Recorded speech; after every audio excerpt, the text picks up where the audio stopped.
You have a book handy? Hi, welcome to another Becoming Invaluable podcast. I'm Terry Lyles. My co-author Steve Bowen is with us today. So, Steve, it's great to have you. We love doing this, and we have our spotlight feature today of someone very special. And we talk about each chapter and what we're going to get into. So, Steve, I'm going to let you kind of kick that off, introduce our guest today that has been so helpful to us in the writing of this book. So, Steve, take it away and welcome to our program. All right. Well, first of all, I want to say thank you, Terry, and welcome. This is Jennifer Potter-Brotman. You'll hear me call her Jen because I've known her for quite some time, and she's good with Jen. So, Jen, welcome aboard. Thank you for joining us. Yes. Thank you. Happy to be here. So with everybody that's in our book, we like to say that in the book, Becoming Invaluable, each chapter has a spotlight, as Terry was mentioning, and so Jen, her tattoo on her arm is 131. That's her page number. 130. 41. Oh, excuse me. 130. Excuse me. Yeah. Did I say that wrong? Yeah. Look at the page number. Terry, help me out here. We'll I make think sure I we just get her. screwed that up. 141. 141. That's it. Well, she hasn't inked it yet. 141. Okay. I'm sorry. 141. So 130 everybody in my gets mind. one. Okay, 141. I got too many. Yeah, that was our last. That was Dr. Ginger. Yeah, exactly. So Jen, you're 141, and we won't refer to you as that again. Good. But I want everybody to know that I've known Jen for, I don't know, Jen. How many years has it been now? Feels like 15 or something. Is that right? It's a More long than that, time. maybe. Yeah, it's been quite a while. I think that's about the right number, around 15, 16 years. And so Jennifer was one of the board members in the company that I created, Main Point, and we got to know each other, prior to that through a gentleman by the name of Ed Pendergast was how we got introduced. And Jen lives in the Boston area, as do I, and so we really hit it off, and I was so happy because her orientation to leadership and sales leadership and marketing was so tremendous, and it was been invaluable to me. And so what I would also say is that Jen and I also had the pleasure of serving on another board together, and we had an interesting experience with that one. But Jen, I would like for you to give maybe a little bit more background on yourself. I'm talking about how I know you. Maybe you could share with the group and the audience a little of your background. Sure. Well, I guess from back, I'm the eldest of three daughters, which is important because I grew up in a home. My father was a doctor. My mother came from a well-to-do family. She had all kinds of emotional challenges that she had to work through, demons to conquer, if you will.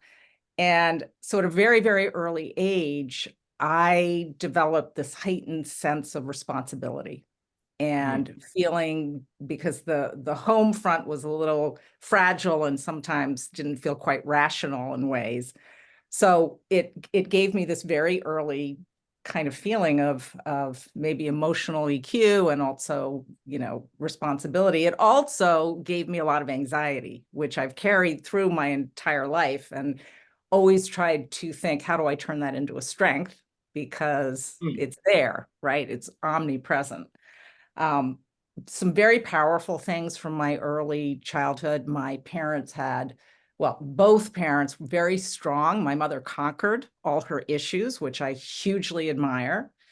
And very strong values, almost to a very high degree. My father was the kind of guy that said, he was a doctor, remember, if someone was asking X price for a house, that must be fair and that must be what you pay. And so I was an English major. I always wanted to be in publishing. So I started in publishing at a company called Little Brown, which one of the top publishers at the time. And I get in there and I thought, well, this is great, but how do you get ahead? How do you get to that corner office? Because it looked to me like it was all seniority based. And they said, yeah, it's all how long you've been here. And so I quickly realized, well, that feels a little not good. So anyway, long story short, I met through just sort of circumstance a very cool company that was founded by Harvard MBAs that was really focused on studying leadership and what differentiated very effective, high-powered leaders from those that were moderate or not.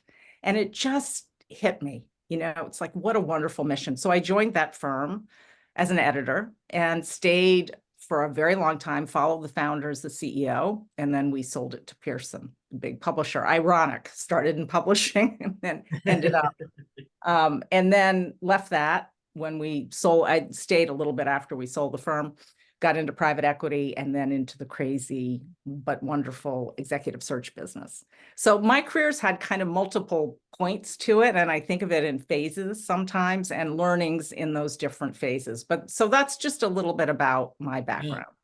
Yeah, I think it's great. And that's why we wanted you in this chapter, because it's about vision, mission, servant leadership. And it was not by accident that Steve and I had these conversations chapter by chapter and thought, who would we put in this chapter that reflects what we're trying to write about in this chapter? So I'm glad you brought that up, because we were going to probably get there somehow. So that's really powerful that you're like legit servant leader by training and by experience. And that's why your story is really important to us. Thank you.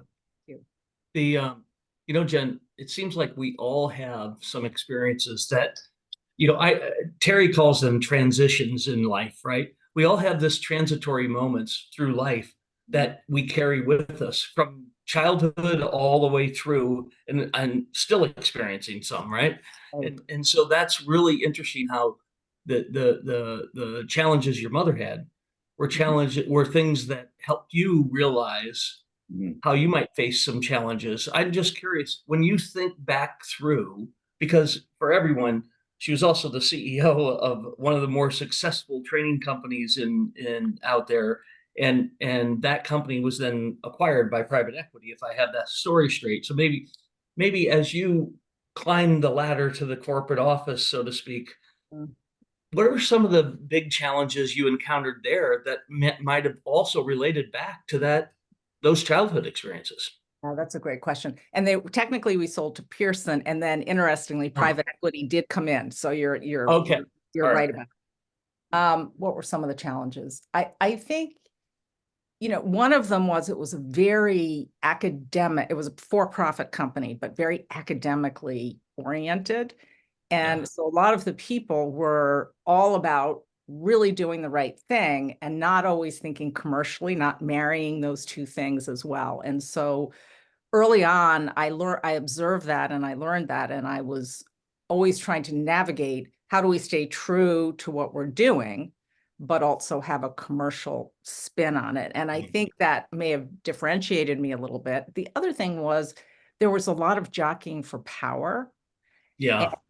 The way I navigated that was, and I probably had some naivete in the beginning, and then you learn, was, do your best work, always jump in when you see a hole, stand up if you don't agree. I mean, there were times I literally said, I'm not doing that if we don't get this funding. And it somehow, I stood out a bit from others. I also, there were times when I was thinking of leaving because there were these very talented people above me. And I thought, I'm never going to, become the CEO with them there. And I actually resigned at one point. And the CEO came to me and he said, Jennifer, what are you doing? And I said, well, I love this company, but I'm ready to, go do more things. And he said, you're on the short list to be CEO. I said, well, nobody told me that. Nobody knew that. What I learned from that is, don't throw your toys out of the pram without leaning in and asking the question, right? Without saying. Right. And I ended up staying. And I don't know. There were some dysfunctional personalities, and I think I just always tried to sort of stay above it as best I could. And I think that got noticed by the board and Interesting. Yeah. What I love about that, Jen, is that that's such a positive story, because here you are not knowing that you're on the short list to be CEO. I had kind of an opposite experience where very early in my career, I went to the VP general manager that ran this whole division for Corning. And I said, by the time I'm 30, at this time, I mean, we're going back 35, 40 years ago, maybe more than that, but we're going back that far. And I said, by the time I'm 30, I want to make $100,000. And he laughed in my face. And I was like, oh my gosh. In this case, I said to myself, I'm going to have to leave here Right. in order to go beyond. Yep. And it's so nice to hear that actually, that if it would have been the opposite story, I went, like you ended up staying. I stated, yeah. It's just interesting how these challenges come forward. You can't predict them all the time, right? Oh, you cannot. And I think one of the cool things about your story, Jen, is that, what you just shared is so important, because by following your vision and your mission statement, and then you got the vision and the mission of the company. So you had to listen to yourself, and then you had to be in a perspective of the company. And then sometimes there's a dichotomy and you have to start making decisions. And that's true with any relationship, and it's being true with yourself.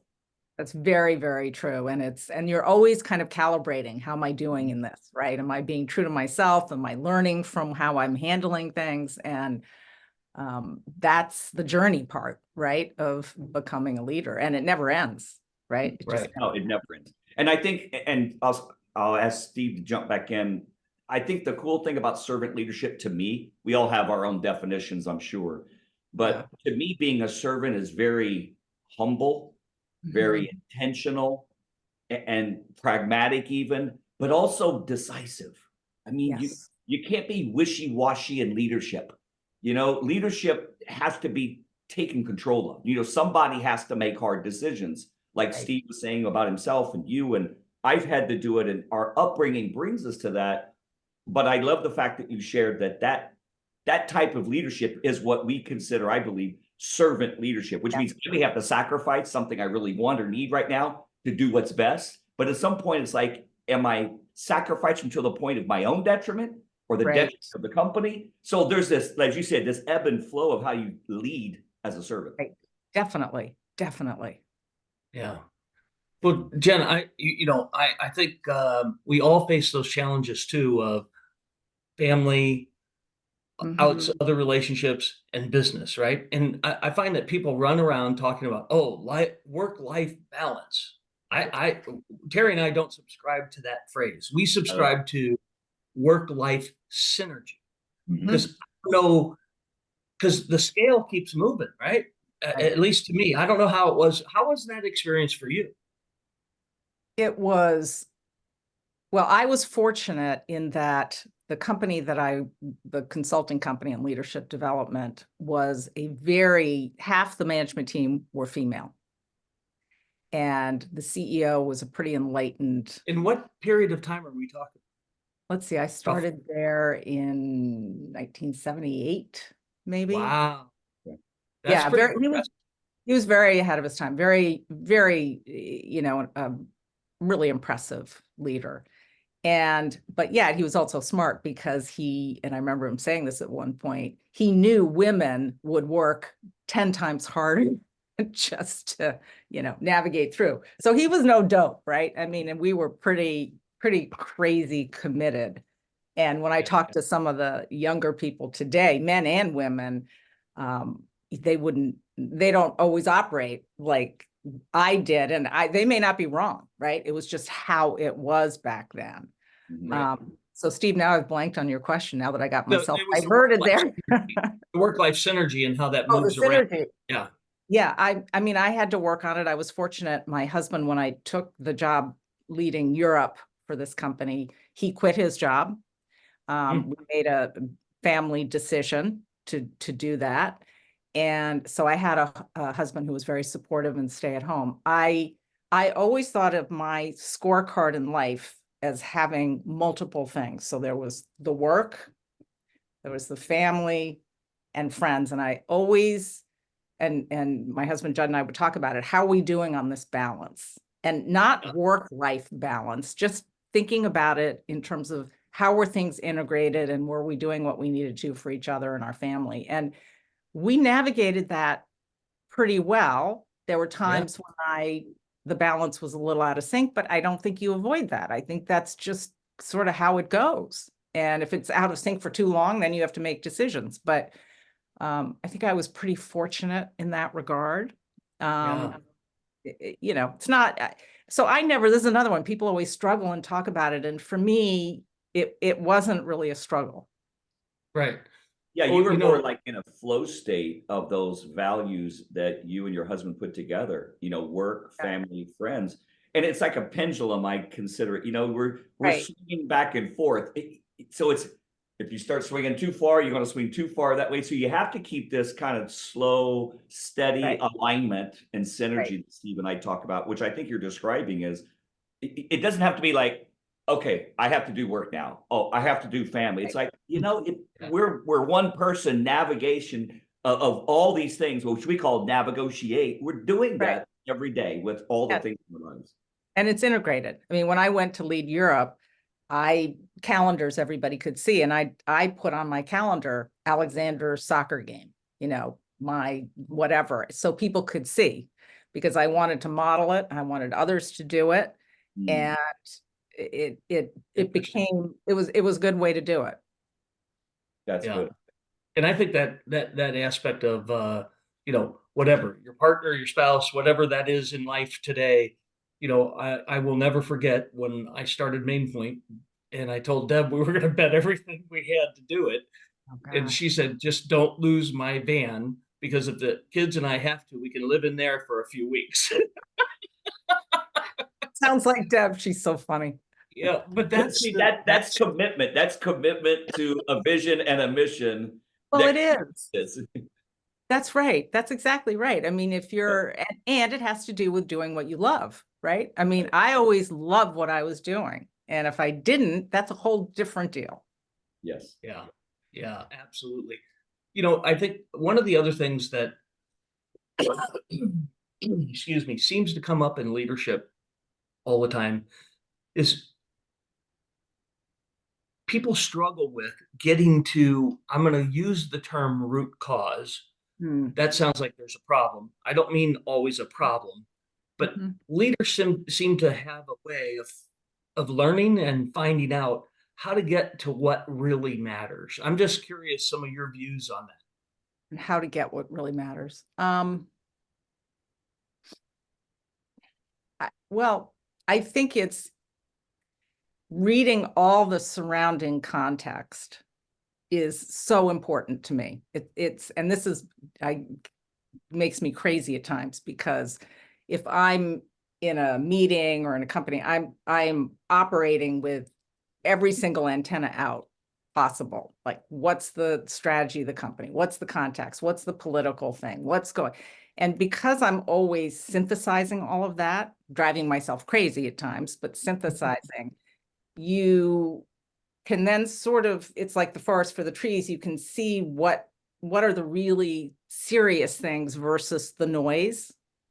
And so I don't know if I'm answering your question, Steve. I don't see things, if I enter the door into one room in a house, for example, and you could say, oh, this is a neat and tidy room. I'm curious about the rest of the house, right? And what does that tell you? And how do you then know, well, is the neatness, tidiness of this room really reflective, or is it a one-off? And so it's just trying to get the holistic picture of things to then be able to say, this is what's important. And this is what I'm going to focus on. And I've spent my life trying to figure out how to do that better, how to do it faster, Right. how to do it more efficiently. And sometimes it's asking others, here's how I'm reading the situation. What have I got right? What have I got wrong? And amazing what comes back when you do that. And I think you made a really important statement there about asking others. I think some people think leadership is about having all the answers, always knowing what to do. And you know what? Some of the best presidents we've had in our country here in America, all of them that were great or considered great or the best, had phenomenal cabinet of people around them that advised them. Yeah. Well, and it comes back to really knowing what your strengths are. And this is what I love about the invaluable concept, right? Because it's a positive kind of a look at the world. Where are you having impact? How do you know you're having impact?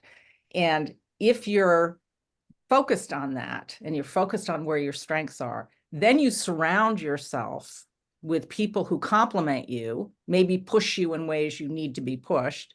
And then you have a network of people who you go to. And I have an amazing network of people, and I'll dial them up and say, you know, this is how I'm seeing something, push back on me, and they do it with me. And I think you get to much better outcomes. You learn about yourself and you help others in that process because they seek you out because they know you're going to operate in the same way, right? In terms of, so yeah, I really believe in seeking others, not to the detriment of making decisions, right? There can be a fine line there if you keep getting input and trying to get consensus. There are times you say, I need to get enough of the lay of the land, and then we got to move. Yeah, and there's sometimes you have to make a decision right away, and there's not time to get consulting, opinions. But that's what a leader is too. A leader knows when to drive and knows be a pilot and when to be a co-pilot for a moment. And you switch the power and the authority over to the people around you to help you make those good decisions. I know Steve and I talked a lot about this in the book, in this chapter 5, about vision and mission. And sometimes people get those mixed up. Yeah, they totally do. We lose our vision. Therefore, the mission gets kind of blurry. And now we focus on strategy versus mission. And it can really get sideways real quick. Well, and the other thing people miss is individuals, right? As a leader, you have to navigate, okay, at this point in time in the business, do I need to be a tougher, forward-looking, decisive leader? At this point, I need to give more care and feeding because people are exhausted and the numbers are great. And then down to individuals, because people are motivated, as you all know, in very different ways. And so it's not one size fits all, for sure. Yeah. I'm thinking about this, Jen, in terms of in the book, as you know, we have the triangle, and in the triangle, we talk about mental and physical health. Yep. And then we talk about mental and physical strength, which develops ourself to get to the worth at the top. And then we have willitude and negotiation along the way, the two words that Terry and I made up. And then when I think of this, and I'd just like to get your perspective of how did you manage all of this first for yourself, right? Because you have to manage all of that for yourself in order to be able to lead others too. And that's one of the things that I see is sometimes leaders haven't always paid attention to making sure they manage all of that for themselves. And then the leadership might not last. How did you go about doing that? Well, I don't know if this is exactly answering your question, but it's something that is a core guiding light for me, which is I think a lot about energy forces. And I think I categorize people into 3 different types. So they're the positive energy forces. Those are the people that when you spend time with them, you leave more energized, right? You're uplifted. You've had a great conversation. You just feel really good. Then there are the neutrals, which, it was fine. Nothing good, nothing bad. And then they're the negative energy people. They're the people that suck energy from you. Right. And I decided a long time ago, I wanted to be a positive energy force. And it feeds into being invaluable and a whole bunch of other things. It takes a lot of intentionality to do it. But if you think about every interaction, and it's not just in business, it's literally every interaction, are you bringing positive energy to people?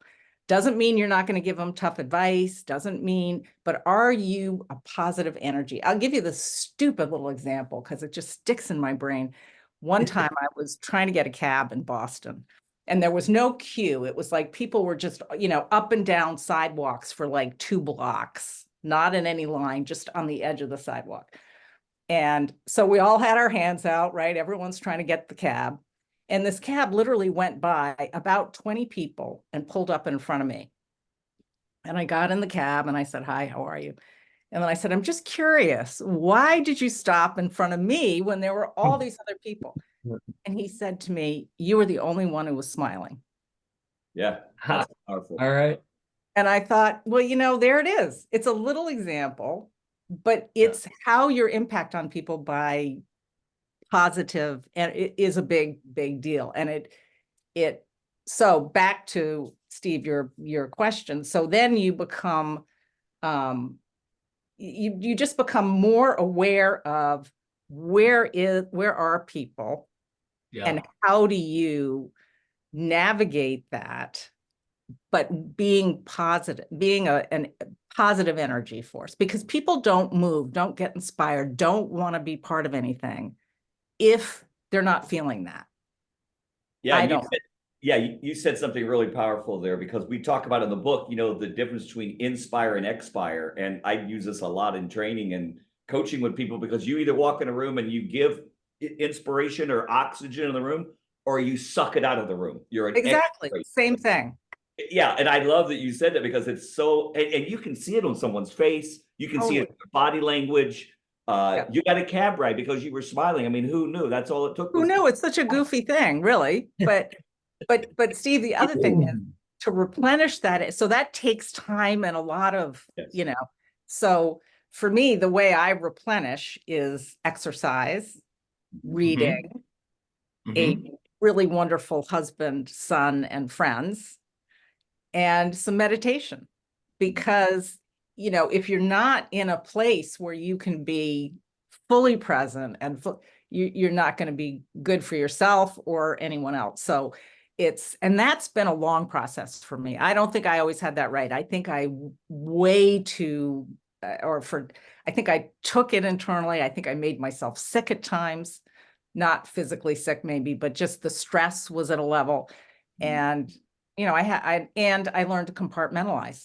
I think in the early years, let's say we had an interaction and maybe didn't go so well. Maybe someone didn't want to buy the big contract I had, and I would stew on it, right? I would just stew and replay and replay. And, I had to learn to say, okay, what do you learn from that? Get the learnings, be self-critical, and then move it along, just move it along. And that has been a life journey for me. And I've gotten much, much better. I'm not at mastery level, but I've gotten much better. I don't think any of us are masters, really. If you really step back, we're always trying to master. And I think that's the beauty of learning and growing and reading and, it is. Just interfacing with yourself. And I think it's really powerful. So Steve, as we're starting to wrap up here in a few, so this whole chapter with you, Jennifer, was really interesting to us, and it really for me as well, because I love the concept of leadership and how many fragmented views there are on leadership. So leave us with something that, if it was one or two things that you did as a leader that you believe set you apart from others. I think it was total focus on the external market in terms of where clients are, what they need, and how you build long-term relationships based on trust so that you can truly be advisory, and do that with grace and bring people internally along by challenging them, supporting them, and aligning those things. And I think when people, if you were to go out and ask people about me, they would say, strong commercial kind of ability, unbelievable care about clients and how you overserve. And the same applies to people, right? So, and I think the other thing is you have to cut the cord, right? If someone isn't performing and it isn't the right environment, they're going to be better off and they're going to continue to grow if you make those decisions early. And again, you do them with grace, you do them with positive energy. I mean, I've probably laid off more people than I want to admit. But you do it for two reasons. You do it because if they're not performing, they're probably not happy. And so as a leader, you're not doing the job either for the company, the clients, or them. And I think keeping that all in mind, I think people lose the plot on that. They get hung up on, I can't make that move with someone. I can't, and doing it with speed. That's good. Steve? Thinking about that, you make me think of one. I'm not going to name the person because I don't want to put anybody on the spot or anything, but I think maybe the best compliment I ever got And it wasn't at an easy time in Main Point's history. You know, we went through, you know, Jen, from being on the board, up and down, but growing, right? Yep. One of those down moments, an individual came up to me and said, "Boy, you're really tough to work for, but we know you care." Yeah. And that was maybe the first time that I really realized, like you're saying, that that this, back to your positive energy people, your negative energy people, that hey, maybe I was navigating this okay, right? I don't know if I was doing it great, but maybe I was navigating this okay, because Yeah. it was one of the, I'll never forget that. I don't Yeah. think, and I think leaders don't strive for those moments. Those are moments that happen from, at least in my experience, a lot of those happen from some difficult circumstances I think, that you right. remember so well. Yep. Yep. No, that's such a great example. Such a great example. Yeah, and I So think as we're all leaders at work, at home, even with friendships, because sometimes friends need leadership, you know, some they just want to listen to them. They need someone to I have people like we all do that I can call and say, "Hey, I don't know what I'm doing.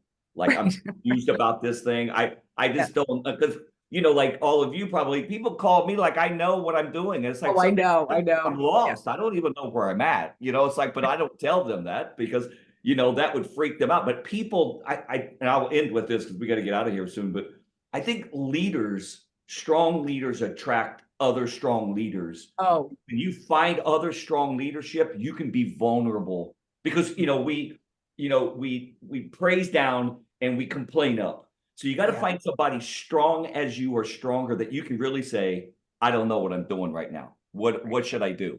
I think Yeah. that's really cool dynamic in leadership. Yeah. And what Steve said about the caring piece is trust is the key to all these relationships. If someone trusts that you care and you're trying to do the right thing, that magic happens. Yeah. Well, that's and the whole I'll thing close about. out. Go ahead, Steve. I want to just close out with one last thought. You know, Jen, we had, and I think what we're talking about is tied to something we've heard from all of our folks when we were interviewing you for the book of, you know, failure is just not an option. Now, Mhm. that doesn't mean you don't fail. I mean, I Right. like to say I failed way more than I succeeded. But like you said, you move on, you learn, and it's water under the bridge, right? And I think that's just such a powerful message because so many people hang on to things. Hang on. Yep. Yep. And I'm so happy to have you on here. You know, I'm so happy that we've had this relationship for these past 15, 16 years.